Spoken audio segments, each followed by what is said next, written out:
মির্চি নিবেদন গল্প gold mine. গল্প গোল্ড মাইন। অক্ষয় তাঁদের বাড়ি থেকে ঘুরে যাওয়ার পর মনে শান্তি নেই হেমনলিনীর। অন্নদাবাবুও চুপচাপ বসে আছেন। রমেশের জীবনের যে অংশটি সেদিন হেমনলিনী শুনেছে, তাতে তার মনে এমন প্রচণ্ড আঘাত লেগেছে যে এই নিদারুণ আঘাত থেকে আত্মরক্ষা করার জন্যে তার মনের সমস্ত শক্তি আজ উদ্যত হয়ে দাঁড়িয়েছে। রমেশবাবুর জন্য বেদনা বোধ করা আমার পক্ষে লজ্জাকর, কিন্তু ওকে বিচার করে অপরাধীও করতে চাই না। শুধু মাঝে মাঝে আত্মঘাতিনী কমলার কথা মনে হচ্ছে।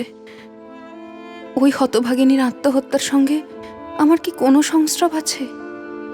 আমি তো কোনো অপরাধ করিনি, তবে আমি কেন এমন করে জড়িয়ে গেলাম?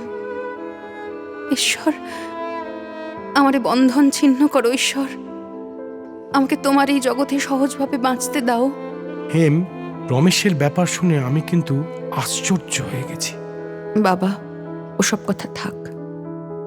আলোচনা করতে তো ইচ্ছে করে না, কিন্তু বিধির বিপাকে হঠাৎ এক একজন লোকের সঙ্গে আমাদের সুখ দুঃখ জড়িয়ে যায়। মা, সুখ দুঃখের গ্রন্থি অমন করে যেখানে সেখানে কেন জড়িয়ে যেতে দেব? বাবা, আমি বেশ আছি। আমার জন্য উদ্বিগ্ন হয়ে আমাকে লজ্জা দিও না। মা হেম, আমার বয়স হয়েছে, এখন তোমার একটা স্থিতি না করে আমার তোর মন স্থির হতে পারে না। আমি নিয়ত তোমার মঙ্গল চিন্তা করি। আমি জানি তোমার কিসে সুখ কিসে মঙ্গল। আমার প্রস্তাবটাকে একেবারে উপেক্ষা করো না। বাবা, আমি তোমার কোনো কথাই উপেক্ষা করি না। তুমি যা আদেশ করবে আমি নিশ্চয়ই তা পালন করব। কেবল একবার অন্তঃকরণটা পরিষ্কার করে একবার ভালো রকম করে প্রস্তুত হয়ে নিতে চাই।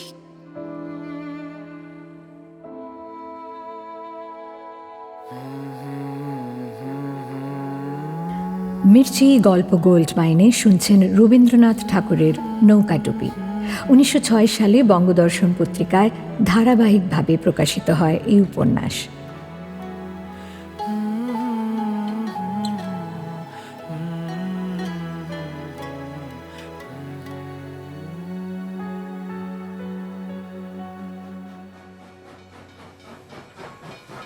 মিরাটগামী রেলগাড়ি কাশী থেকে ছাড়ার পর থামল মোগলসরাই স্টেশনে। জানলার ধারে বসা কমলার চোখ এখনো জলে ভেজা। নলিনাক্ষের চিন্তা এখনো তার মাথায়। গাড়ি ছাড়ার সময় হয়ে এসেছে প্রায়। হঠাৎ একটা চেনা গলার ডাকে চমকে উঠল কমলা। মা, ও মা! উমেশ, তুই এখানে কি করছিস? এর পরের ঘটনা এত দ্রুত ঘটল, নবীনকালী কিছুই বুঝতে পারল না। উমেশ ভূমিষ্ঠ হয়ে প্রণাম করল কমলাকে। সেই সময়ে বাঁশি বাজিয়ে গাড়ি ছেড়ে দিল। গাড়িটা যখন ছেড়ে দিয়েছে, নবীনকালী চেঁচামেচি করছিল বটে, কিন্তু সে সবার কমলার কানে পৌঁছায়নি। তুই এখানে কোথা থেকে আসছিস বাবা? গাজীপুর থেকে। সেখানে খুড়োমশাই কেমন আছে? আর আমার দিদি? খুড়োমশাই ভালোই আছেন। দিদি তোমার জন্য কেঁদে আকুল। আর উনি? তার কি মাসিকে মনে পড়ে? তোমার দেওয়া গয়না দুটো না পরে সে দুধ খায় না। তুই এখানে কি করতে এসেছিলি? আমার গাজীপুরে ভালো লাগছিল না, তাই চলে এসেছি। এখন যাবি কোথায়? তোমার সঙ্গে যাব মা। আমার কাছে তো পয়সা নেই বাবা। আমার কাছে আছে। পয়সা কোথায় পেলি? সেই যে যাত্রা দেখতে যাওয়ার দিন 5 টাকা দিলে, এই যে, এই তো। তবে চল আমরা কাশি যাই। তুই টিকিট কাটতে পারবি তো? সে পারবো না। উমেশকে পেয়ে মনের দমবন্ধ ভাবটা অনেকটা কেটে গিয়েছে কমলা। সবচেয়ে বড় কথা, উমেশের সঙ্গে দেখা হলো বলেই আবার কাশিতে ফিরে আসতে পেরেছে সে। উমেশ, চলে তো এলাম রে, কিন্তু যাবো কোথায়? মা, তুমি কিচ্ছুই ভেবো না, আমি তোমাকে ঠিক জায়গায় নিয়ে যাচ্ছি। ঠিক জায়গা কি রে? তুই এখানকার কি জানিস? সব জানি, দেখো তো কোথায় নিয়ে যাই। একটা ভাড়াটে ঘোড়ার গাড়িতে কমলাকে তুলে উমেশ কোচ বাক্সে চড়ে বসল। একটা বাড়ির সামনে এসে গাড়ি দাঁড়াতে উমেশ বলল, মা মা এখানে নামো। কমলা গাড়ি থেকে নেমে উমেশকে অনুসরণ করে বাড়িতে প্রবেশ করল। দাদামশাই, দাদামশাই, বাড়ি আছো তো? কে? ওই গো। ও উমেশ নাকি? তো তুই কোথা থেকে এলি? কমলা অবাক হয়ে তাকিয়ে থাকলো খুড়ো মশাইয়ের দিকে। খুড়োর মুখেও কথা শুনল না খানিকক্ষণ। হাতে হুঁকোটা নিয়ে দাঁড়িয়ে থাকলেন। কমলা ভূমিষ্ঠ হয়ে প্রণাম করল। আরে থাক থাক থাক থাক। কমলা চিবুক ধরে তার লজ্জিত নত মুখ একটুখানি উঠিয়ে খুড়ো মশাই বললেন, মা কেমন আছিস মা? কোথায় চলে গিয়েছিলি? মা, আমার মা ফিরে এলো।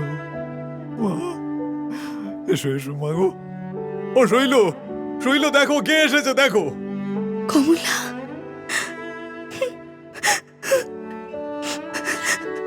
কমলা, কমলা, কমলা।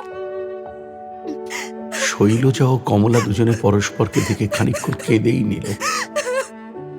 উমিকে পেয়ে খুশি কমলা। খুড়ো মশাই যখন অক্ষয়ের সঙ্গে কাশিতে এসেছিলেন, তখন শৈল এক প্রকার জোর করেই বাবার সঙ্গে কাশিতে এসেছে। তাদের না জানিয়ে ওই রেলগাড়িতেই কাশিতে চলে এসেছিল উমেশ। তাকে জোর করে গাজীপুরে ফেরত পাঠানো হলেও সে আবার ফিরে এসেছে কাশিতে। কমলা থেকে গেল খুড়ো মশাইদের সঙ্গে। পরের দিন সকালে অক্ষয় এসেছিল এ বাড়িতে, কিন্তু চক্রবর্তী মশাই অক্ষয়কে কিছুই বললেন না কমলা সম্পর্কে। কারণ দুদিন তার সঙ্গে ঘুরে এটুকু বুঝতে পেরেছেন যে অক্ষয় মানুষটির রমেশের প্রতি ঠিক বন্ধুভাব নেই। এদিকে কমলা ও শৈল পুরনো দিনের মতো কথা গল্পে মেতে উঠল। একসময় কমলা বলল, দিদি, আমার সব কথা শুনবে? শুনবো না তো কি বোন? তখন যে তোমাকে কেন বলতে পারিনি তা জানি না। মাথায় এমন বজ্রাঘাত হয়েছিল যে লজ্জায় তোমার কাছে মুখ দেখাতে পারছিলাম না। ধীরে ধীরে কমলা তার জীবন কাহিনী শোনালো শৈলজাকে। যা শুনতে শুনতে কখনো বিস্মিত হল শৈলজা, কখনো চোখে জল এলো। আগাগোড়া শোনার পর শৈল বলল, বোন, তোর দুঃখের কপাল। কিন্তু আমি এই কথা ভাবছি, ভাগ্যি তুই রমেশবাবুর হাতে পড়েছিলি।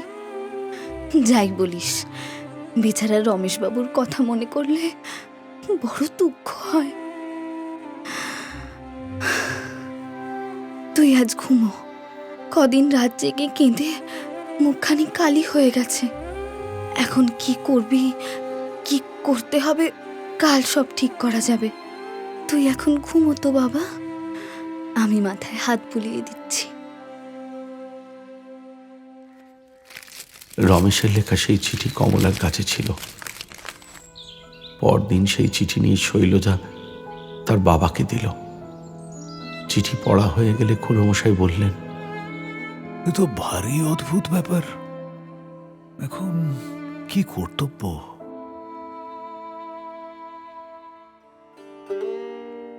রমেশকে নিয়ে কাশিতে আসছে যোগেন্দ্র। সবাই বিভিন্ন প্রান্ত থেকে এসে জড়ো হচ্ছে এই পুণ্যতীর্থে। কেউ চাইছে ভালোবাসা, কেউ শান্তি, আবার কেউ অন্যের জন্য যথাসাধ্য চেষ্টা করে চলেছে। এই যেমন চক্রবর্তী মশাই ও তার মেয়ে শৈলজা কমলার জন্য কিছু অঙ্ক তারা কষে ফেলেছেন। বাবা, উমির কিছুদিন ধরে সর্দি কাশি হয়েছে। একবার নলিনাক্ষ ডাক্তারকে ডেকে আনাও না। কাশিতে তার আর তার মার তো খুব নাম শোনা যায়। নলিনাক্ষ ডাক্তারকে ডেকে আনার কারণ যে শুধু উমির অসুখ নয়, তা বোঝা গেল তিনি আসতেই। দেখ পোড়ার মুখী, আমি তোকে বেশিক্ষণ ছাড়বো না, এই বলে দিলুম। উমির ব্যামও নাম মাত্র, ডাক্তার বেশিক্ষণ থাকবে না। এই বলে কমলাকে জোর করে টেনে নিয়ে শৈলজা দরজার আড়ালে এসে দাঁড়ালো। নলিনাক্ষ অল্প সময় উমির বুক পিঠ পরীক্ষা করে ওষুধ লিখে চলে গেল। চক্রবর্তী খুড়োর মাথায় ঘুরছিল অন্য ভাবনা। নলিনাক্ষ বাড়িতে থাকে না। এরকম সময় একদিন তার বাড়িতে গিয়ে হাজির। চাকর বললেন ডাক্তারবাবু নেই। আরে মা ঠাকুরুন তো আছেন, তাকে একবার খবর দাও, বলো একটি বৃদ্ধ ব্রাহ্মণ তার সঙ্গে দেখা করতে চায়। এটাই চেয়েছিলেন চক্রবর্তী, নলিনাক্ষের মায়ের সঙ্গে দেখা করতে। অল্পক্ষণের মধ্যে বাড়ির দোতলায় ক্ষেমংকরীর ঘরে যাওয়ার ডাকও এসে গেল। মা, আপনার নাম কাশীতে বিখ্যাত, তাই আপনাকে দেখে পুণ্য সঞ্চয় করতে এলাম। আমার আর কোনো কামনা নেই। আমার এক দৌহিত্রীর অসুখ, আপনার ছেলেকে ডাকতে এসেছিলাম, তা তিনি বাড়ি নেই, তাই মনে করলাম শুধু শুধু ফিরবো না, একবার আপনাকে দর্শন করে যাব। নলিন এখনই আসবে, আপনি ততক্ষণ একটু বসুন, আমি বরং আপনার জন্য জল খাবার এনে দিই। আমি জানতাম আপনি আমাকে না খাইয়ে ছাড়বেন না, আমার যে ভোজনে বেশ একটুখানি শখ। বেশ বেশ, কাল আমার এখানে মধ্যাহ্নভোজের নিমন্ত্রণ রইল, আজ তো প্রস্তুত ছিলাম না। খুড়োমশাই এভাবে ঘন ঘন যাতায়াত করতে করতে ক্ষেমংকরী দেবীর সঙ্গে ভালোই ভাব জমিয়ে ফেললেন। আর প্রায় রোজই খুড়োর পরামর্শ চলল মেয়ে শৈলজার সঙ্গে। একদিন সকালে কমলাকে ডেকে খুড়োমশাই বললেন, চলো মা, আমরা ওই দশার সময়তে স্নান করতে যাই, চলো। উমির শরীর খারাপের দোহাই দিয়ে স্নানে যায়নি শৈলজা। দশার সমেতে স্নান করার পরে খুড়ো ফেরার সময় অন্য রাস্তা ধরলেন। কিছু দূরে গিয়ে দেখা গেল এক প্রবীণা স্নান সেরে পট্টবস্ত্র পরে ঘটিতে গঙ্গাজল নিয়ে ধীরে ধীরে যাচ্ছেন। তার সামনে দাঁড়িয়ে পড়লেন খুড়ো। মা, একে প্রণাম করো, ইনি হলেন আমাদের ওই ডাক্তারবাবুর মা। নলিনাক্ষের মা বুঝতে পেরে চমকে উঠল কমলা। তৎক্ষণাৎ প্রণাম করে তার পায়ের ধুলো নিল। ও মামা, হয়েছে মা, হয়েছে। এসো। তুমি কে গা? দেখি দেখি, কি রূপ, যেন লক্ষ্মীর প্রতিমাটি। কমলা মুখ নিচু করে রাখায় তার ঘোমটা সরিয়ে মুখটা ভালো করে দেখছিলেন ক্ষেমংকরী। কমলা কিছু বলার আগেই মুখ খুললেন খুড়োমশাই। এর নাম হরিদাসী, আমার দূর সম্পর্কের ভ্রাতুষ্পুত্রী। এর মা বাপ কেউ নেই, ওই আমার উপরই নির্ভরশীল। আসুন না চক্রবর্তী মশাই, আমার বাড়িতেই আসুন। ক্ষেমংকরীর বাড়িতে যখন তাঁরা পৌঁছলেন সেই সময় নলিনাক্ষ বাড়ি ছিল না। সেইখানেই কথায় কথায় খুড়োমশাই বললেন, দেখুন, আমার এই ভাইজির ভাগ্য বড় মন্দ। বিয়ের পর তিনি ওর স্বামী ওই সন্ন্যাসী হয়ে চলে যায়, আর দেখা সাক্ষাৎ নেই। তা হরিদাসীর ইচ্ছে ধর্মকর্ম নিয়ে তীর্থবাস করে। ধর্ম ছাড়া ওর সান্ত্বনার সামগ্রী তো আর কিছুই নেই। কিন্তু এখানে তো আমার বাড়ি নয়, আমার চাকরি আছে। আমি যে এখানে এসে একে নিয়ে থাকবো সে সুবিধাও নেই। তাই আপনার শরণাপন্ন হয়েছি মা, একে যদি আপনার মেয়ের মতো কাছে রাখেন তবে আমি বড় নিশ্চিন্ত হই। বেশ বেশ, যখনই অসুবিধা বোধ করবেন গাজীপুরে পাঠিয়ে দেবেন আমার কাছে। কিন্তু আমি বলছি, দুদিন একে রাখলেই মেয়েটি যে কি রত্ন তা বুঝতে পারবেন। তখন মুহূর্তের জন্য ছাড়তে চাইবেন না, এই বলে দিলুম। এ তো বড় ভালো কথা। এমন মেয়েকে আমার কাছে রেখে যাচ্ছেন, এ তো আমার মস্ত লাভ। আমি কতদিন রাস্তা থেকে পরের মেয়েকে বাড়িতে এনে খাইয়ে পরিয়ে আনন্দ করি, কিন্তু তাদের তো রাখতে পারি না। তা হরিদাসী আমারই হলো, এর জন্য একেবারে ভাববেন না। আয় মা, আয়। যদি অনুমতি করেন মা, তবে মেয়েটিকে আপনার কাছে রেখে এখন বিদায় হই। মাঝে মাঝে এসে দেখে যাব না হয়। এর একটি বড় বোনও আছে, সেও আপনাকে প্রণাম করতে আসবে। আয় মা, আয়। থাকতে পারবি তো মা এখানে? বিদায় জানিয়ে খুড়োমশাই চলে গেল। আর কমলাকে কাছে টেনে নিলেন ক্ষেমংকরী। এসো তোমা দেখি। আহা, তোমার বয়স তো বেশি নয়। আহা, তোমাকে ফেলে পালাতে পারে জগতে এমন পাষাণও আছে? আমি আশীর্বাদ করছি মা, সে আবার ফিরে আসবে। পুরো ঘটনার আকস্মিকতায় চুপ করে গেছে কমলা। লজ্জাও পাচ্ছে বেশ। মাথা নিচু করেই বসে থাকে সে। কমলা চিবুকে হাত দিয়ে চুম্বন গ্রহণ করলেন ক্ষেমংকরী। এখানে তোমার সমবয়সী সঙ্গিনী তো কেউ নেই। একলা আমার কাছে থাকতে পারবে তো? পারবো মা। তোমার দিন কি করে কাটবে সেটাই ভাবছি। আমি তোমার কাজ করব। পোড়া কপাল, আমার আবার কাজ। সংসারে ওই তো আমার একটি মাত্র ছেলে, সেও সন্ন্যাসীর মতো থাকে। কখনো যদি বলতো মা এইটে দরকার, এইটে খেতে চাই, এইটে ভালোবাসি, তবে আমি কত খুশি হতাম। তাও কখনো বলে না। আচ্ছা, তোমাকে তোমাকে কি কাজ দেব তাই ভাবছি। সেলাই করতে জানো? ভালো জানি না মা। আচ্ছা ঠিক আছে, তোমাকে সেলাই শেখাবো। পড়তে জানো তো? হ্যাঁ জানি। আমি রাধাবাড়া ঘরকন্নার কাজ সব শিখেছি। আহা, অমন অন্নপূর্ণার মতো চেহারা, তুমি রাধা বাড়ার কাজ না জানবে তো কে জানবে? হ্যাঁ, আজ পর্যন্ত নলিনকে আমি রেঁধে খাইয়েছি। আমার অসুখ হলে নিজে রান্না করে খায়, তবু কারুর হাতে খায় না। এবার থেকে তোমার কল্যাণে তারই রেঁধে খাওয়া ঘোচাবো। কমলাকে নিয়ে রান্নাঘর, বাড়ির অন্দর সব দেখাতে নিয়ে গেলেন ক্ষেমংকরী। এই যে দেখে নাও, এখানে কিন্তু আমিষ ঢোকে না। কমলা মনে মনে আপন করে নিতে থাকলেন বৃদ্ধাকে। ক্ষেমংকরীর ব্যবহারেও সে অভিভূত। অচিরেই শুরু হয়ে গেল কমলার রান্না বান্না। ফোড়ন দিলে? এমনকি নলিনাক্ষ তার রান্না করা খাবার খেয়ে প্রশংসা করে বসল।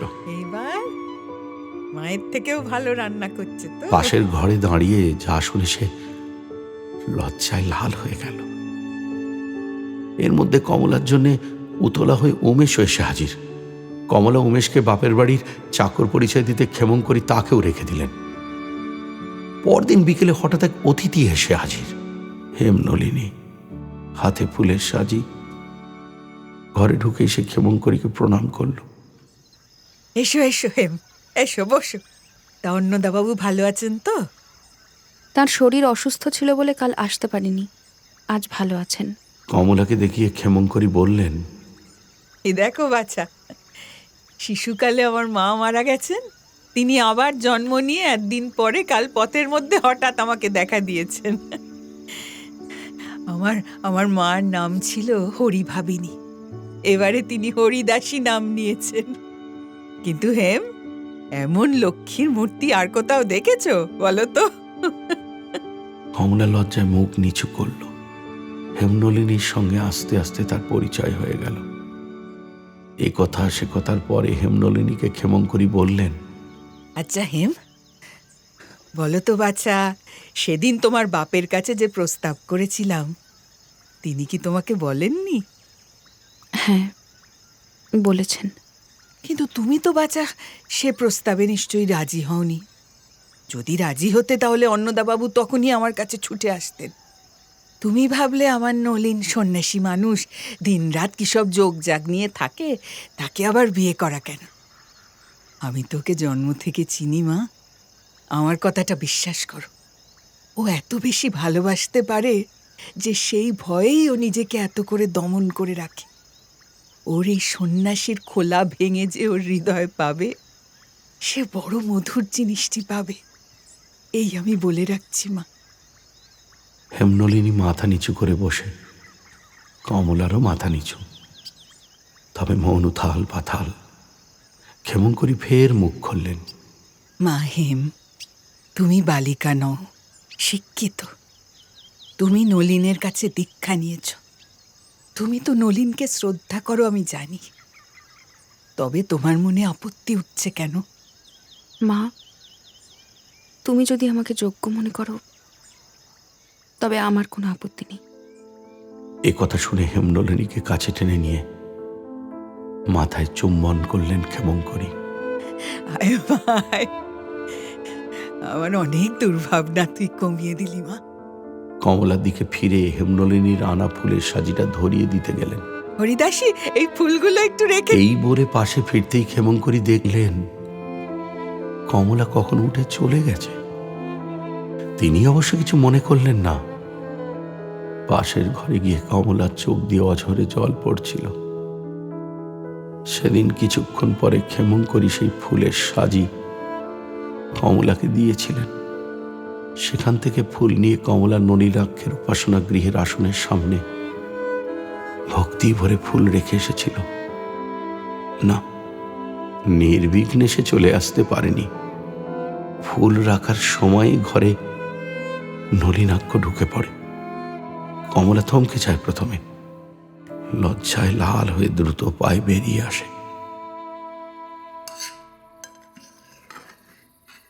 এদিকে হেমনলিনী যে রাজি হয়েছে সে কথা নলিনাক্ষকে সেই রাতেই বলেন ক্ষেমংকরী। আর যার উত্তরে নলিনাক্ষ বলে, আচ্ছা মা, তুমি এখন ঘুমো, তুমি যেমন চাইছো তেমনই হবে। সেই রাতে একা বারান্দায় দাঁড়িয়ে হেমনলিনী, শরীরটা এখনো খারাপ বলে তাড়াতাড়ি ঘুমিয়ে পড়েছিলেন অন্নদাবাবু, কিন্তু ঘুম নেই হেমনলিনীর। আমার পুরনো বন্ধন ছিন্ন হয়ে গেছে। আমার জীবনের আকাশকে বেষ্টন করে যে ঝড়ের মেঘ জমে উঠেছিল তা একেবারে কেটে গেছে। এখন আমি স্বাধীন, আমার অতীতের অবিশ্রাম আক্রমণ থেকে মুক্ত।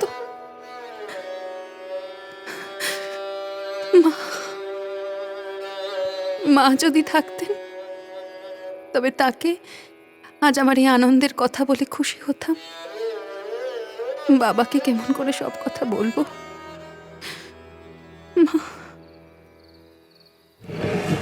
নিজের নির্জন ঘরে গিয়ে টেবিলে বসে একটি খাতায় হেমনলিনী লিখতে লাগলো। মনে হচ্ছে আমি মৃত্যু জালে জড়িয়ে পড়ে সংসার থেকে বিযুক্ত হয়েছিলাম। তা থেকে উদ্ধার করে ঈশ্বর আবার যে একদিন আমাকে নতুন জীবনের মধ্যে প্রতিষ্ঠিত করবেন তা আমি মনেও করতে পারতাম না। যার জীবনের সঙ্গে আমার এই ক্ষুদ্র জীবন মিলিত হতে চলল তিনি আমাকে সর্বাংশে পরিপূর্ণতা দেবেন তা আমি নিশ্চয়ই জানি। সেই পরিপূর্ণতার সমস্ত ঐশ্বর্য আমি যেন সম্পূর্ণভাবে তাঁকে প্রত্যর্পণ করতে পারি, এই আমার একমাত্র প্রার্থনা।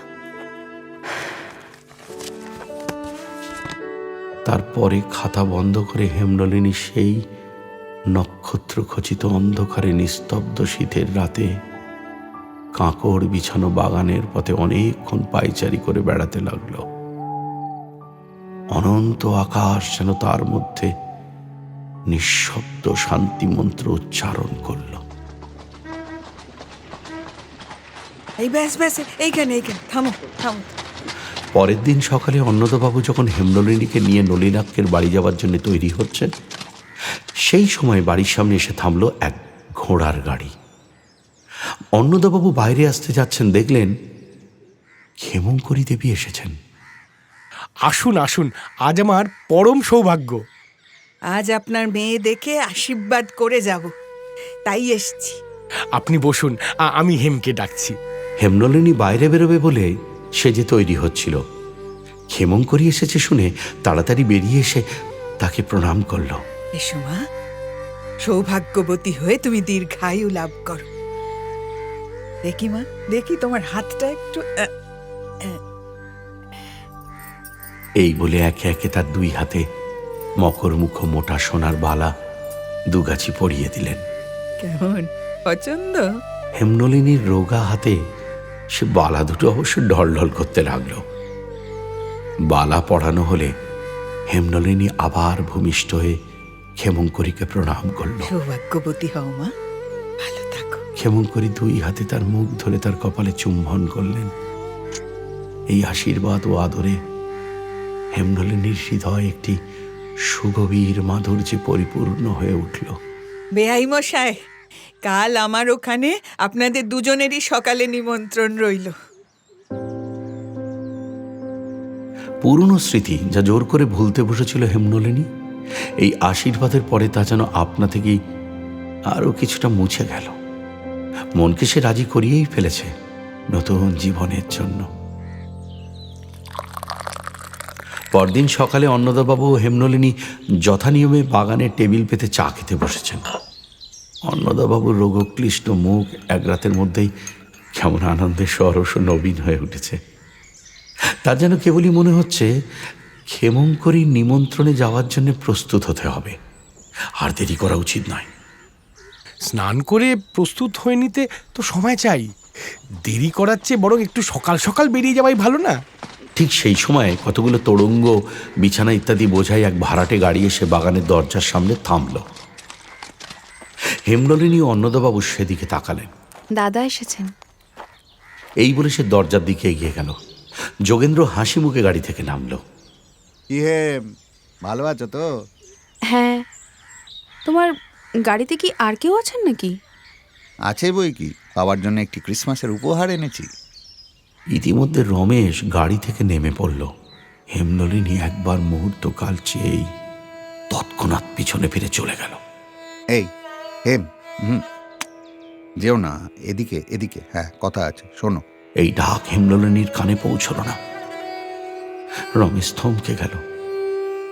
আর এগোবে নাকি ফিরে যাবে ভেবে পেল না। যোগেন্দ্র বলল, রমেশ এসো, বাবা এখানে বাইরে বসে আছে। দূর থেকে রমেশকে দেখেই হতবুদ্ধি হয়ে গেলেন অন্নদাবাবু। ভাবলেন এই আবার কি বিঘ্ন হাজির হলো। রমেশ অন্নদাবাবুকে নত হয়ে নমস্কার করল। অন্নদাবাবু তাকে বসার চৌকি দেখিয়ে দিয়ে যোগেন্দ্রকে বললেন, যোগেন, তুমি ঠিক সময় এসেছো। আমি তোমাকে টেলিগ্রাফ করবো বলে ভাবছিলাম। কেন? হেমের সঙ্গে নলিনাক্ষের বিয়ে ঠিক হয়ে গেছে। কাল নলিনাক্ষের মা হেমকে আশীর্বাদ করে গেছেন। হ্যাঁ, বলো কি বাবা, বিয়ে একেবারে ঠিক হয়ে গেল?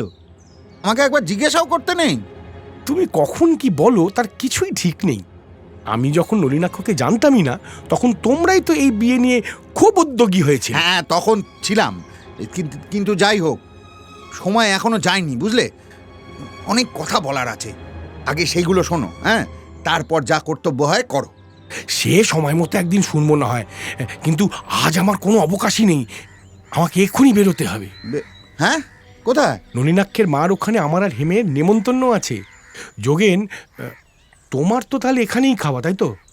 না না না না, আমার জন্য ব্যস্ত হওয়ার দরকার নেই। আমি রমেশকে নিয়ে এখানকার কোনো হোটেলে খাওয়া দাওয়া করে নেব। সন্ধ্যের মধ্যে তোমরা ফিরবে তো? আমরা তখনই আসবো। পুরো কথোপকথনের সময়েই রমেশ চুপ করে বসে থাকল। অন্নদাবাবুও কোনো মতে রমেশের প্রতি কোনো শিষ্ট সম্ভাষণ করতে পারলেন না। শেষে রমেশ আবার অন্নদাবাবুকে নমস্কার করে চলে গেল।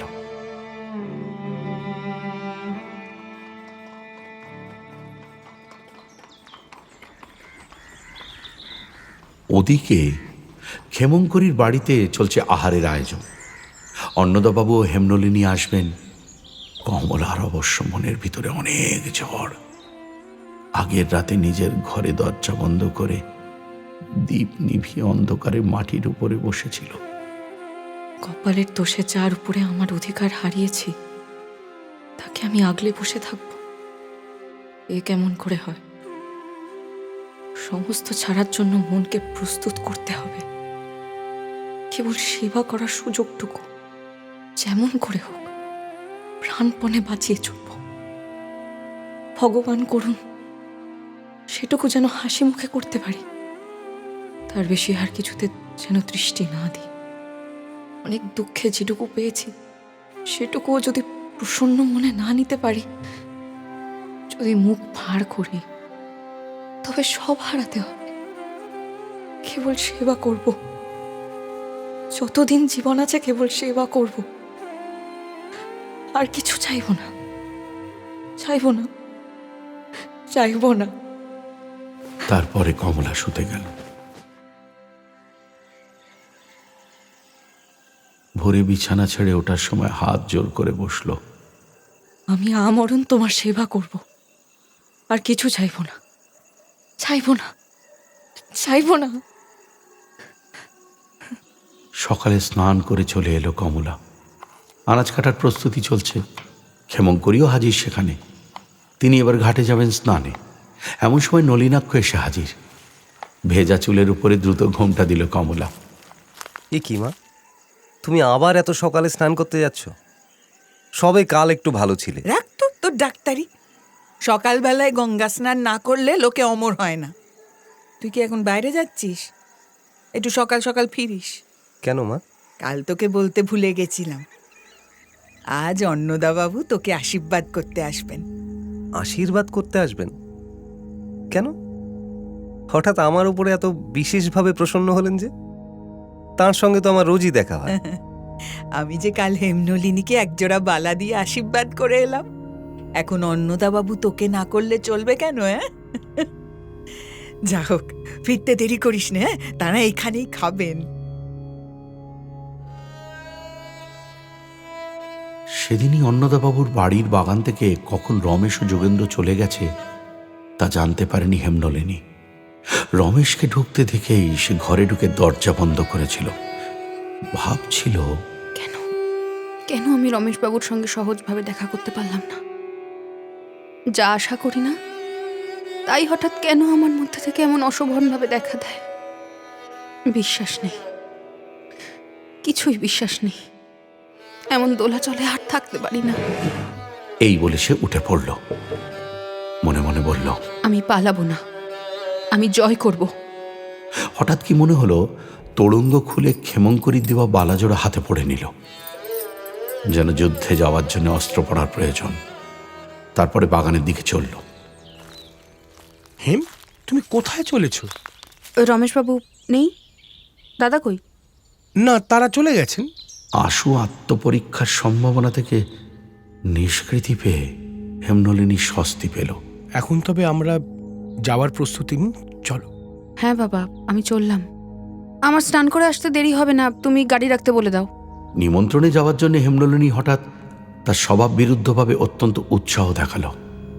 অন্নদাবাবু এতে ভুললেন না, বরং তার মন উৎকণ্ঠায় ভরে উঠল। হেমনলিনী তাড়াতাড়ি স্নান করে সেজে এসে বলল, বাবা, গাড়ি এসেছে কি? না, এখনো আসেনি। উত্তরের অপেক্ষা না করে হেমনলিনী বাগানে পায়চারি করতে লাগলো।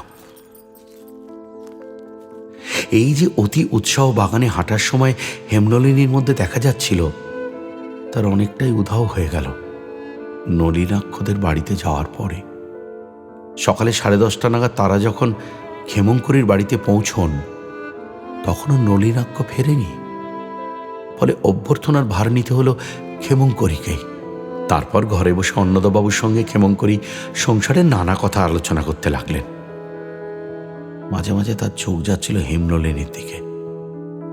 উৎসাহের অভাবটা টের পেলেন ক্ষেমঙ্করী।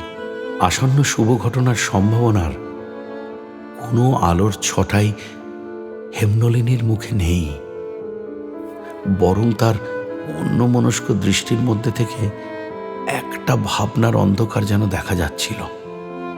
হেমনলিনীর এইরকম ম্লান ভাব লক্ষ্য করে তার মন দমে গেল।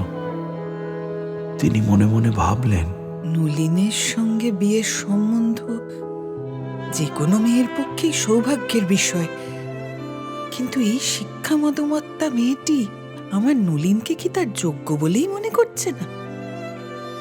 এত চিন্তা, এত দ্বিধাই বা কিসের জন্য? আমারই দোষ। বুড়ো হয়ে গেলুম, তবু ধৈর্য ধরতে পারলাম না।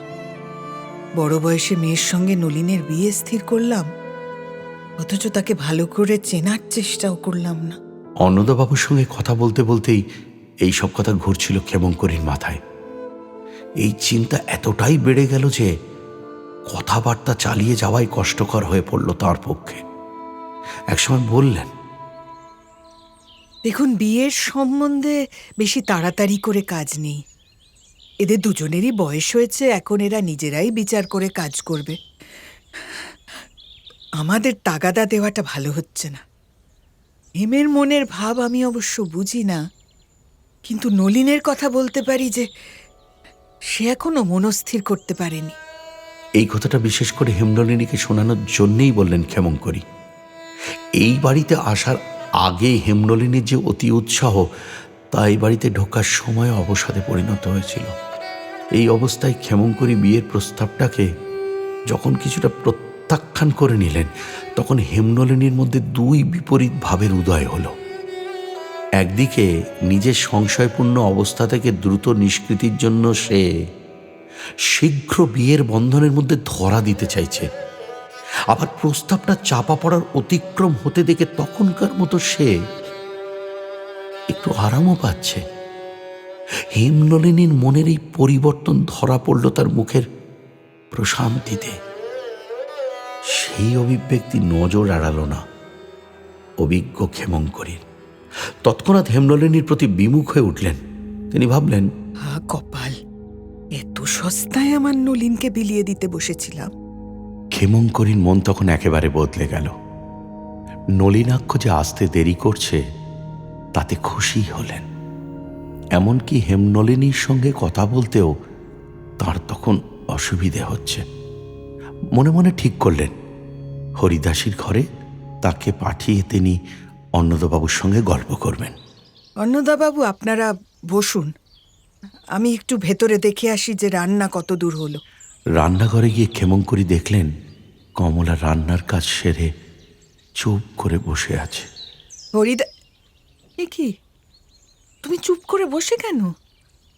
হেম এসেছে তোমার ঘরে, ডেকে নিয়ে একটু গল্প সল্প করো। আমি বুড়ো মানুষ, আমার কাছে বসিয়ে রেখে তাকে দুঃখ দেব কেন? মা, আমি তার সঙ্গে কি গল্প করব?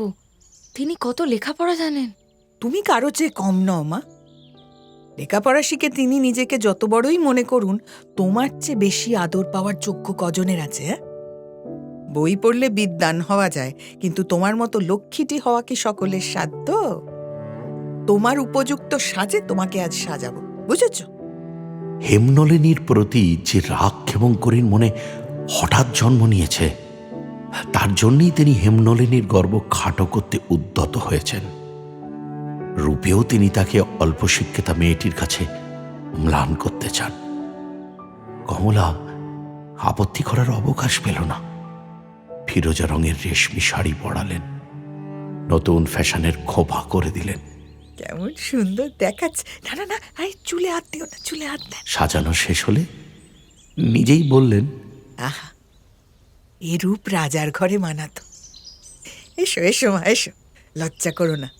তোমাকে দেখে কলেজে পড়া বিদুষী রূপসীরাও লজ্জা পাবে। তুমি সকলের সামনে মাথা তুলে দাঁড়াতে পারো। যে ঘরে অন্নদাবাবুরা বসেছিলেন সেই ঘরে জোর করে কমলাকে টেনে নিয়ে গেলেন ক্ষেমঙ্করী। এই তো, আরে লজ্জা কি, এসো, লজ্জা কি, এসো না, এসো। গিয়ে দেখলেন নলিনাক্ষ এসে কথা বলছে। যা দেখি কমলা ফিরে যাওয়ার উপক্রম করল। ক্ষেমঙ্করী আটকালেন। কমলাকে সাজিয়ে ক্ষেমঙ্করী নিজেই একটা গর্ব অনুভব করছেন। তাকে দেখিয়েই সবাইকে চমকে দিতে চান তিনি। আর হলেও তাই। কমলাকে দেখে সবাই চমকেই গেলেন। কয়েক মুহূর্ত বিস্মিত হয়ে বসে থেকে হেমনলিনী উঠে গিয়ে কমলাকে হাত ধরে এনে নিজের পাশে বসালো। ক্ষেমঙ্করী বুঝলেন তিনি জিতেছেন। যাও তোমা, তোমার ঘরে হেমকে নিয়ে গিয়ে গল্প করো, আমি খাবারের জায়গা করি। কমলার মনে অবশ্য তখন অন্য চিন্তা। সে ভাবছে এই হেমনলিনী একদিন এই ঘরের বধূ হয়ে আসবে, কর্ত্রী হয়ে উঠবে। ঈর্ষাকে সে কোনো মতেই অন্তরে জায়গা দেবে না, কারণ তার কোনোই দাবি নেই। এইসব মাথায় আসতেই হেমনলিনীর কাছে যাওয়ার সময় তার পা কেঁপে গেল। তোমার সব কথা আমি মায়ের কাছে শুনেছি। তুমি আমাকে তোমার বোনের মতো দেখো। আমার কোনো বোন নেই জানো। আমি যখন ছোট ছিলাম তখনই আমার মা মারা গেছেন। কত সুখ দুঃখের সময় মনে হয়েছে মা তো নেই, যদি একটা বোন থাকতো। ছেলেবেলা থেকে মনের সব কথা চেপে রাখতাম। শেষে এমন অভ্যেস হলো যে মন খুলে কোনো কথা বলতেই পারি না। লোকে মনে করে আমার ভারী দেমাক। তুমি কিন্তু এমন কথা কখনো মনে করো না। আমার মন যে বোবা হয়ে গেছে। কিন্তু দিদি, আমাকে কি তোমার ভালো লাগবে? আমাকে তো তুমি জানো আমি ভারী মূর্খ। ধ্যাত, আমাকে ভালো করে জানলে দেখবে আমিও ঘোর মূর্খ। আমি কেবল গোটা কত বই মুখস্থ করেছি, আর কিছুই জানি না। তাই যদি আমার এ বাড়িতে আসা হয়, তুমি আমাকে কখনো ছেড়ো না। কোনোদিন সংসারের ভার আমার একলার হাতে পড়েছে মনে করলে আমার ভারী ভয় হয়। ভার তুমি সমস্ত আমার উপর দিও। আমি ছেলেবেলা থেকে কাজ করে আসছি, কোনো ভার নিতে ভয় করি না। আমরা দুই বোনে মিলে সংসার চালাবো। তুমি তাকে সুখে রাখবে, আমি তোমাদের সেবা করব। আচ্ছা ভাই, তোমার স্বামীকে তো তুমি ভালো করে দেখোনি, তাকে তোমার মনে পড়ে? স্বামীকে যে মনে করতে হয় তা আমি জানতাম না। খুড়োর বাড়িতে আসার পর আমার খুড়তুতো বোন শৈল দিদির সঙ্গে ভালো করে পরিচয় হলো। তিনি তার স্বামীকে যেরকম করে সেবা করেন তা চোখে দেখে আমার প্রথম চৈতন্য হলো। আমার সমস্ত মনের ভক্তি তার উদ্দেশ্যে যে কেমন করে গেল তা আমি বলতে পারবো না। ভগবান আমার সেই পুজোর ফল দিয়েছেন। এখন আমার স্বামী আমার মনের সামনে স্পষ্ট করে জেগে উঠেছে। তিনি আমাকে গ্রহণ নাই করলেন, আমি কিন্তু তাকে এখন পেয়েছি। কমলার মুখে ভক্তি ভরা এই কথাগুলো শুনে হেমনলিনীর মনও কেমন নরম হয়ে গেল। খানিকক্ষণ চুপ করে থাকার পরে সে বলল, তোমার কথা আমি বেশ বুঝতে পারছি। অমন করে পাওয়াই পাওয়া, জানো। আর সমস্ত পাওয়া লোভের পাওয়া, তা নষ্ট হয়ে যায়। আরও কিছু গল্প। খাওয়া দাওয়া সেরে অন্নদাবাবু ও হেমনলিনী ফিরে এলেন বাড়ি।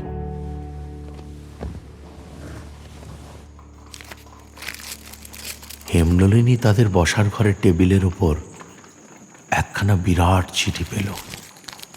খামের উপরে হাতের লেখা দেখে তার বুঝতে অসুবিধা হলো না চিঠিটা রমেশের লেখা।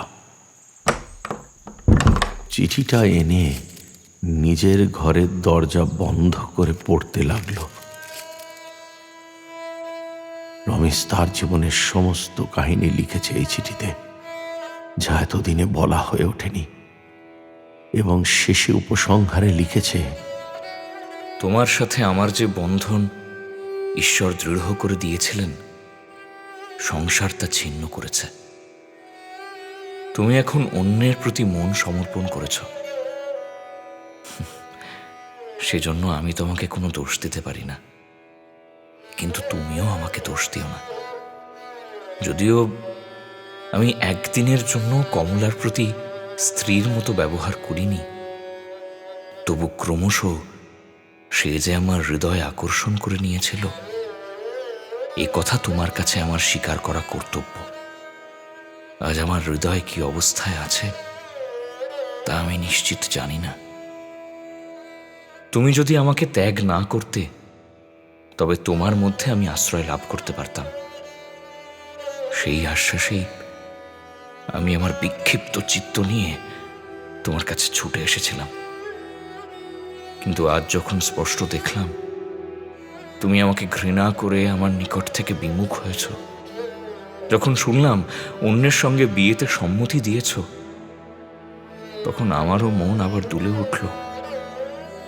দেখলাম এখনো কমলাকে সম্পূর্ণ ভুলতে পারিনি। ভুলি বা না ভুলি, তাতে সংসারে আমার ছাড়া আর কারো কোনো ক্ষতি নেই। আমারই বা ক্ষতি কিসের?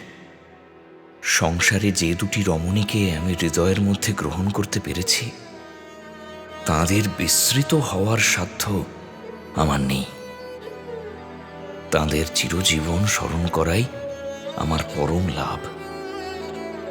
আমি পরিপূর্ণ হৃদয়ে তোমার কাছ থেকে প্রস্থান করব। এই বিদায়কালে যেন কিছুমাত্র দীনতা অনুভব না করি। তুমি সুখী হও, তোমার মঙ্গল হোক। আমাকে তুমি ঘৃণা করো না হেম। আমাকে ঘৃণা করার কোনো কারণ তোমার নেই। চিঠি পড়া শেষ হলে বসার ঘরে গেল হেমনলিনী। তাকে দেখে চমকে উঠলেন অন্নদাবাবু। এ কি হেম, তোমার কি অসুখ করেছে? না, অসুখ করেনি বাবা। রমেশবাবুর একটা চিঠি পেয়েছি, এই নাও। আর পড়া হলে আমাকে আবার ফেরত দিও।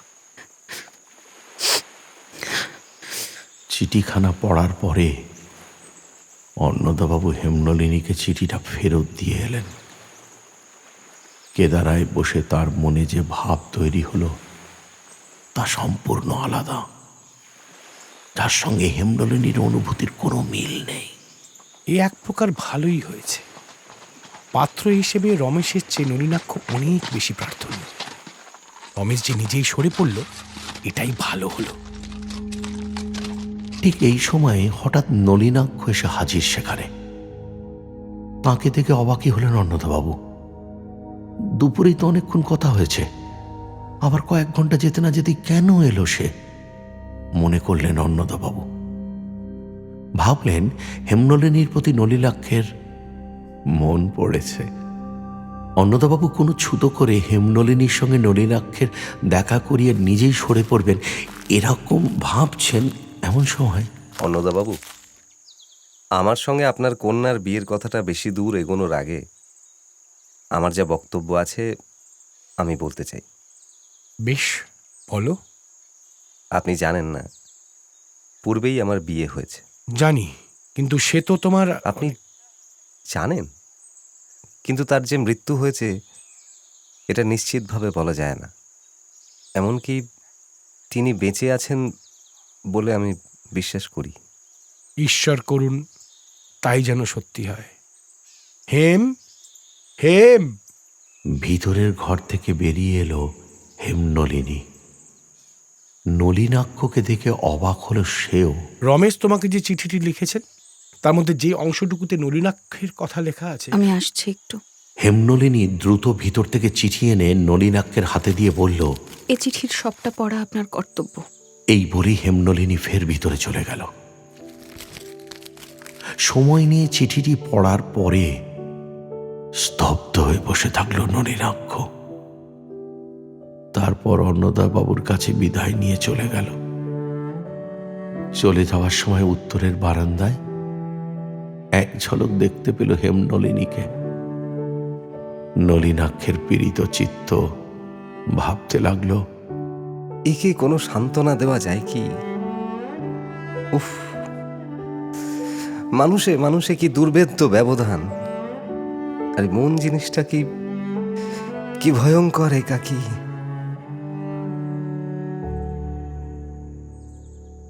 নলিনাক্ষে চলে যাওয়ার পরেই অন্নদাবাবুর ঘরে এলো যোগেন্দ্র। এ কি যোগেন, একলা যে? দ্বিতীয় আর কোনো ব্যক্তিকে আশা করছো শুনি? কেন, রমেশ? তার প্রথম দিনের অভ্যর্থনাটাই কি ভদ্রলোকের পক্ষে যথেষ্ট হয়নি? কাল থেকে এ পর্যন্ত তার আর দেখা নেই। টেবিলে একখানা কাগজে লেখা, পালাই তোমার রমেশ। এসব কবিত্ব আমার কোনো কালে অভ্যাস নাই, তাই আমাকেও পালাতে হচ্ছে। আমার হেডমাস্টারই ভালো, তাতে সব খুব স্পষ্ট, ঝাপসা বলে কিছু নেই। হেমের জন্য একটা কিছু স্থির না করে তুমি এইভাবে চলে যাবে? আর কেন, আমিই কেবল স্থির করব আর তোমরা অস্থির করতে থাকবে। এ খেলা বেশি দিন ভালো লাগে না। আমি কাল সকালের গাড়িতেই বিদায় হচ্ছি, সেটাই জানাতে এলাম। পরের দিন সকালে চক্রবর্তী মশাই তার মেয়ে শৈলজাকে নিয়ে গিয়েছেন নলিনাক্ষের বাড়ি। কথা হচ্ছে ক্ষেমঙ্করীর সঙ্গে। আমার ছুটি শেষ, আমি কালই গাজীপুরে ফেরত যাচ্ছি। তা যদি হরিদাসী কোনোভাবে আপনাকে বিরক্ত করে থাকে তবে... ও আবার কিরকম কথা চক্রবর্তী মশাই? হরিদাসীর মতো ওরকম লক্ষ্মী মেয়ে কাছে থাকলে যে আমারই সুবিধা।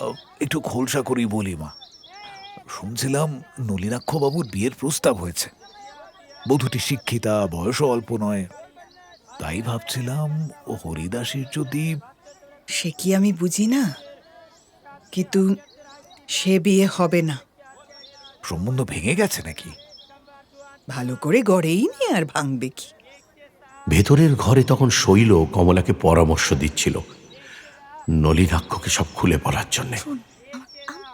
কমলা অবশ্য তাতে কিছুতেই রাজি হচ্ছিল না। এমন সময় খুড়োমশাই সেখানে এসে নলিনাক্ষের আসন্ন বিয়ে ভাঙার খবরটি দিল।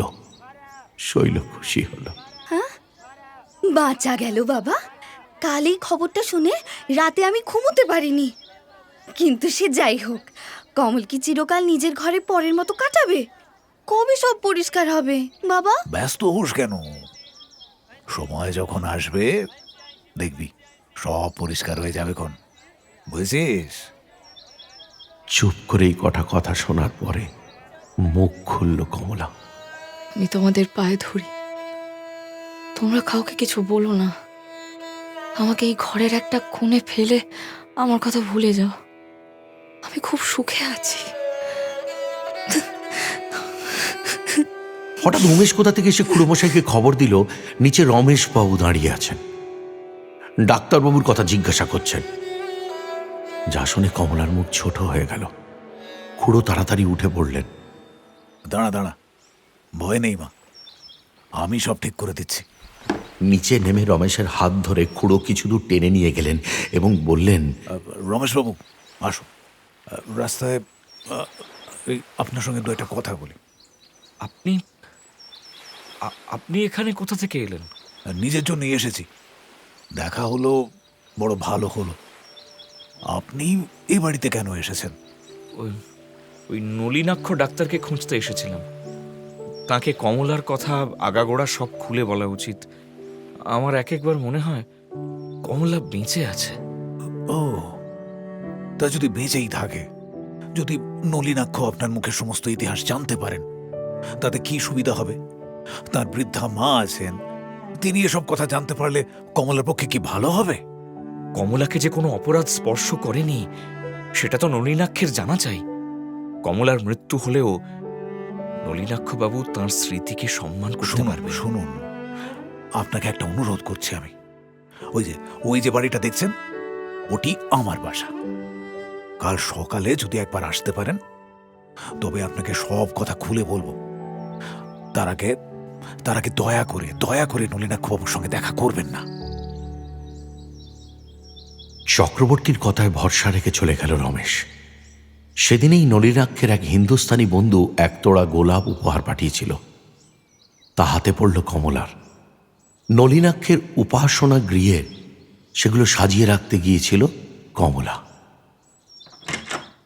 এমন সময়ে নলিনাক্ষ এলো সেই ঘরে। বেচারি কমলা বিছানার আড়ালে লুকোনোর চেষ্টা করল।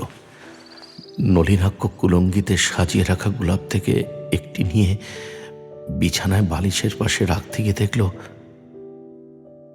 কমলা বিছানার পাশে নিজেকে লুকোনোর আপ্রাণ চেষ্টা করে চলেছে। নলিনাক্ষ বেরিয়ে চলে আসছিল, হঠাৎ কি মনে করে ফিরে গেল। আবার কমলাকে বলল, তুমি ওঠো, আমার কাছে তোমার কোনো লজ্জা নেই। খুড়ো ও শৈলজা চলে যাবে, তাই পরের দিন সকালে কমলা গেল খুড়ো মশায়ের বাসায়। উমেশ জানিয়েছে সে কমলার কাছেই থেকে যাবে। কমলা যখন শৈলজার সঙ্গে কথা বলতে ব্যস্ত, তখন খুড়ো মশাইয়ের সঙ্গে দেখা করতে এলো রমেশ। নলিনাক্ষকে সে যে সব খুলে বলতে চায় সে কথা আবার জানালো। চক্রবর্তী মশাই বললেন, রমেশবাবু, আপনাকে আমার একটাই পরামর্শ, কমলার সঙ্গে সব সম্পর্ক এবার পরিত্যাগ করুন।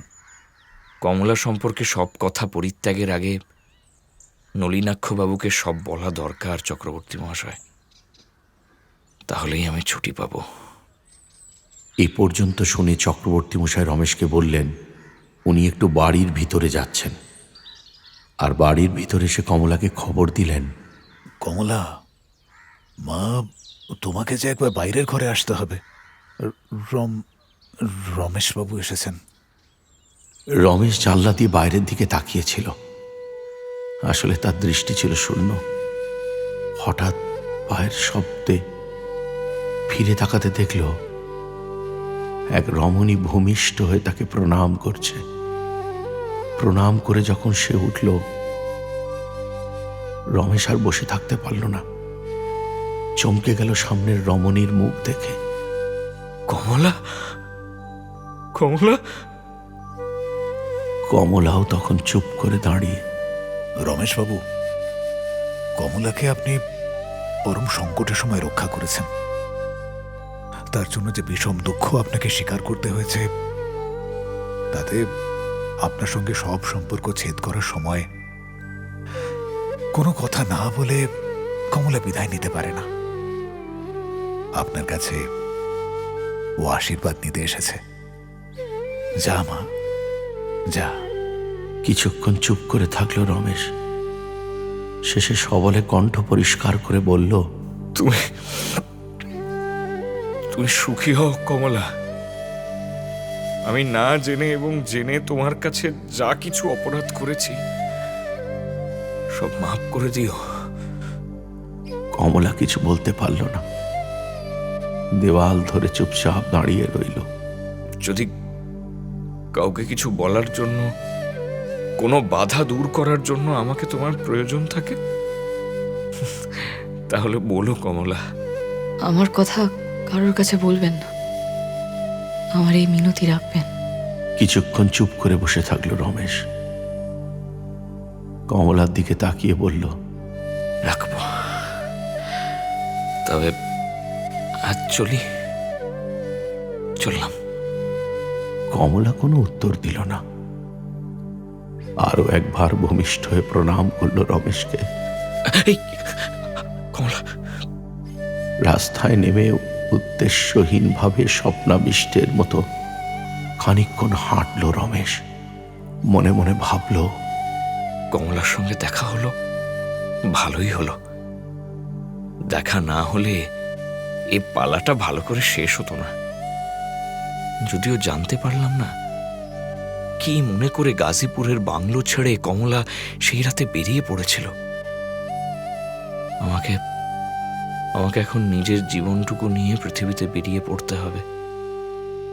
আর পিছন ফিরে তাকানোর কোনো প্রয়োজন নেই। কমলা বাড়ি ফিরে দেখল অন্নদাবাবু ও হেমনলিনী বসে আছে ক্ষেমঙ্করীর কাছে। কমলাকে দেখে ক্ষেমঙ্করী বললেন, এই যে হরিদাসী, তোমার বন্ধুকে তোমার ঘরে নিয়ে যাও তো বাছা, আমি অন্নদাবাবুদের চা আনছি। এর পরের ঘটনার জন্য এতটুকু তৈরি ছিল না কমলা। তার ঘরে ঢুকেই হেমনলিনী তার গলা জড়িয়ে বলল, কমলা,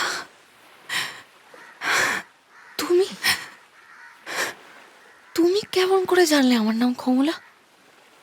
একজনের কাছে আমি তোমার জীবনের সব ঘটনা শুনেছি। যখন শুনলাম তখনই আমার মনে কোনো সন্দেহ রইল না যে তুমিই কমলা। আমার নাম কেউ জানুক সে আমার ইচ্ছে নয়। আমার নিজের নামে একেবারে ধিক্কার জন্মে গেছে। কিন্তু ওই নামের জোরেই তো তোমাকে তোমার অধিকার পেতে হবে। ও আমি বুঝি না। আমার জোর কিছুই নেই, আমার অধিকার কিছুই নেই। আমি জোর খাটাতে চাই না। কিন্তু তোমার স্বামীকে তোমার পরিচয় থেকে বঞ্চিত করবে কি বলে বলো? তোমার ভালো মন্দ সবই কি তার কাছে নিবেদন করবে না? তার কাছে কি কিছু লুকোনো চলে? কমলার মুখ হঠাৎ যেন বিবর্ণ হয়ে গেল। সে বুঝে উঠতে পারল না সে কি করবে। মেঝেই মাদুরের উপরে সে বসে পড়ল। ভগবান তো জানেন আমি কোনো অপরাধ করিনি। তবে তিনি কেন আমাকে এমন করে লজ্জায় ফেলবেন? আমি কেমন করে তার কাছে সব কথা প্রকাশ করব? হেমনলিনী কমলার হাত দুটি ধরল। যতদিন তুমি তোমার স্বামীর কাছে নিজেকে গোপন করে রাখবে ততদিন তুমি মিথ্যার বন্ধনে জড়িয়ে থাকবে। তা তেজের সঙ্গে ছিঁড়ে ফেলো। ঈশ্বর তোমার মঙ্গল করবেনি। আবার পাছে সব হারাই এই ভয় যখন মনে আসে তখন সব বল চলে যায়। কিন্তু তুমি যা বলছো তা আমি বুঝেছি। অদৃষ্টে যা থাকে হোক, কিন্তু তার কাছে নিজেকে আর লুকিয়ে রাখা চলবে না। তুমি কি চাও আর কেউ তোমার কথা তাকে জানাক? না না, আর কারো মুখ থেকে তিনি শুনবেন না। আমার কথা আমি তাকে বলবো।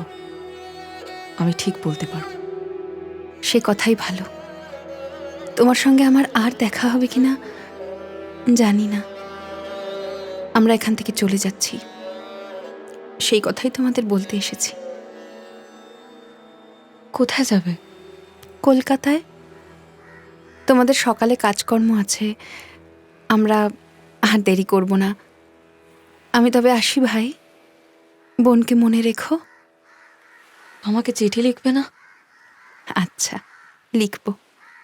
ভালো থেকো কমলা, সুখে সংসার করো আমার মিষ্টি বোনটি। হেমনলিনীর জন্য কমলার মনের মধ্যে বড়ই একটা বেদনা অনুভব করল। হেমনলিনীর প্রশান্ত মুখে কি একটা ভাব ছিল, যা দেখে কমলার চোখ জলে ভরে আসছিল। ঘরে কাজের ফাঁকে বারবার হেমনলিনীর কথাই মনে পড়ছিল কমলার। নলিনাক্ষের সঙ্গে বিয়ে ঠিক হওয়া ছাড়া হেমনলিনীর জীবনের আর কোনো ঘটনাই তো কমলা জানত না। হেমনলিনী সেদিন আসার সময় তাদের বাগানের এক সাজি ফুল এনেছিল। সেই ফুল দিয়ে একটা বড় মালা গাঁথল কমলা। নলিনাক্ষের উপাসনা গৃহে সেই মালা রেখে এলো। রাতে বিছানায় শুয়ে প্রতিজ্ঞা করল, যেমন করে হোক কাল নিজের পরিচয় দিতেই হবে, তারপরে যা হয় হবে।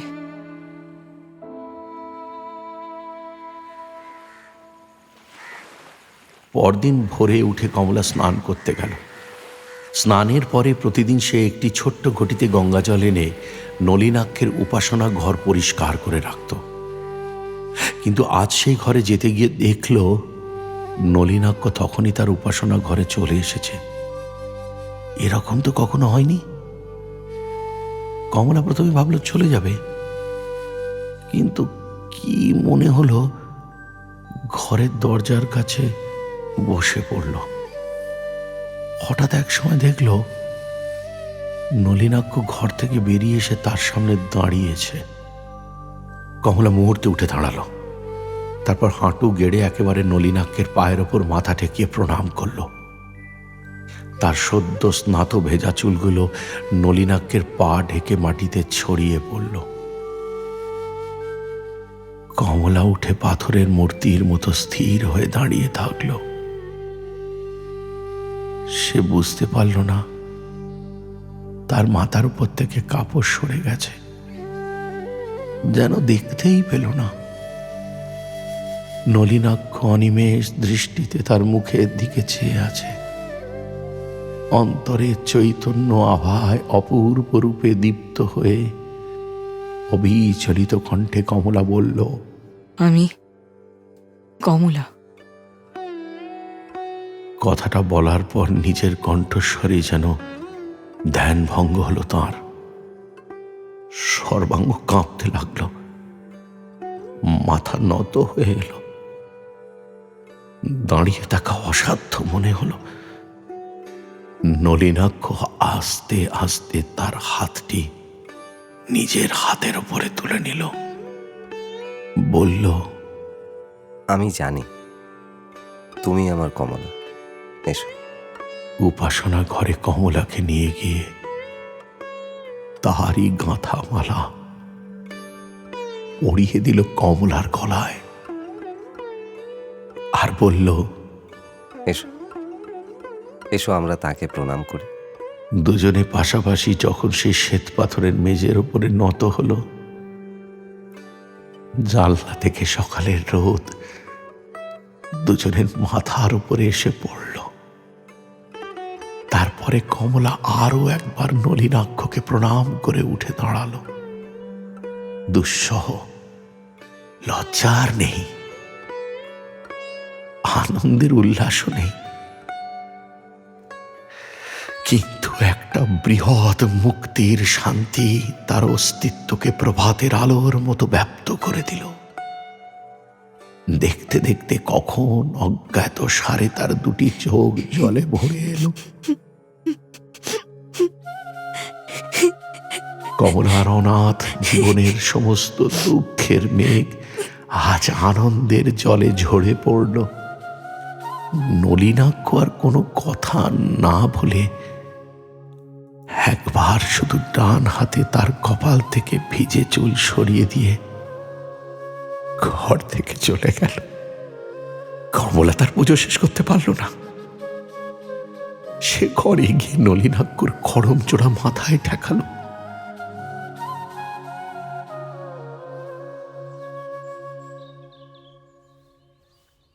তারপর সারাদিন সে বাড়ির নানা কাজ করতে লাগলো। ক্ষেমংকরী বললেন, মা তুমি কি করছো বলো তো? একদিনে এই বাড়িটাকে ধুয়ে মুছে নতুন করে তুলবে নাকি? কমলা হেসে নিঃশব্দে তার কাজ করে যেতে লাগলো। মা কানে কোনো কথাই নিচ্ছে না।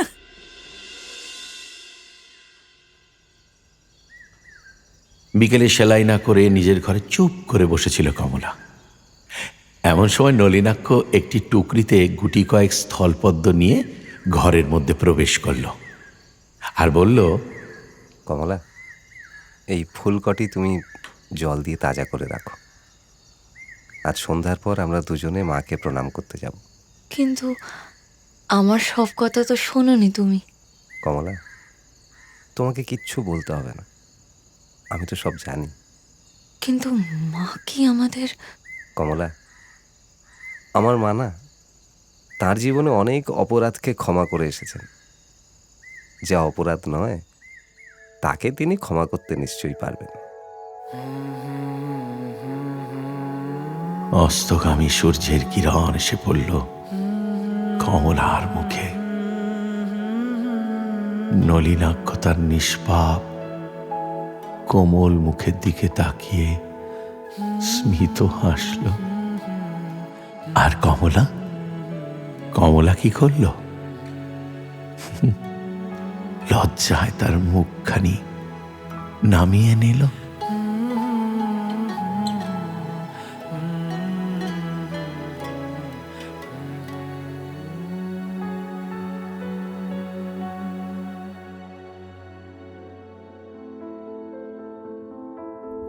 শুনছিলেন রবীন্দ্রনাথ ঠাকুরের নৌকাডুবি।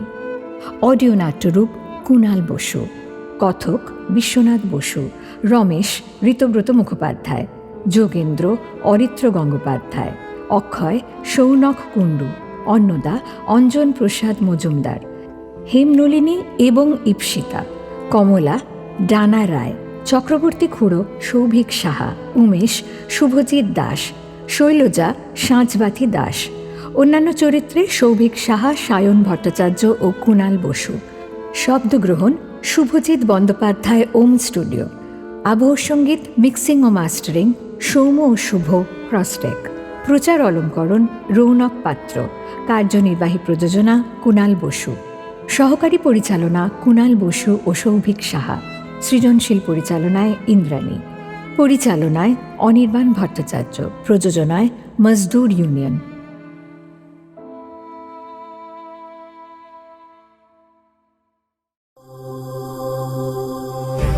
মির্চি নিবেদন, গল্প গোল্ড মাইন।